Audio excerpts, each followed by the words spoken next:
በኢትዮጵያ ኦርቶዶክስ ተዋሕዶ ቤተክርስቲያን በደቡብ ምዕራብ ሸዋ ሀገረ ስብከት ስር የሚገኘው የወንጪ ቅዱስ ቂርቆስ ገዳም ህንጻ ቤተክርስቲያን የግንባታ ስራ ክንውን የደረሰበትን ደረጃ ለመመልከት በብፁዕ አቡነ ሳዊሮስ የጠቅላይ ቤተ ክህነት ዋና ስራ አስኪያጅ የደቡብ ምዕራብ ሸዋና የሸገር ከተማ አህጉረ ስብከት ሊቀ ጳጳስ የሚመራ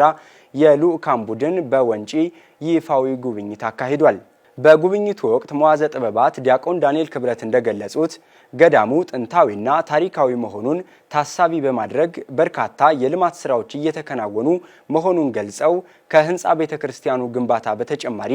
የአብነት ትምህርት ቤት፣ ሰንበት ትምህርት ቤት፣ ሰንበቴ ቤት፣ ሙዚየምና ወደ ገዳሙ የሚያስገባ ወደብ የሚገነባ መሆኑን ጨምረው ገልጸዋል። ብፁዕ አቡነ ሳዊሮስ የጠቅላይ ቤተ ክህነት ዋና ስራ አስኪያጅ የደቡብ ምዕራብ ሸዋና የሸገር ከተማ አህጉረ ስብከት ሊቀ ጳጳስ ባስተላለፉት መልእክት የወንጪ ቅዱስ ቂርቆስ ቤተክርስቲያንን ለማሰራት ከፍተኛ እንቅስቃሴ እያደረጉ ያሉት መዋዘ ጥበባት ዲያቆን ዳንኤል ክብረት መሆናቸውን ገልጸው ሃይማኖት፣ ታሪክና ባህልን አስተሳስሮ ኢትዮጵያዊ አንድነትን በተግባር የሚሰብከውን ፕሮጀክት በማስተባበርና በመምራት ላደረጉት ጉልህ አስተዋጽኦ ልባዊ ምስጋናቸውን አቅርበዋል።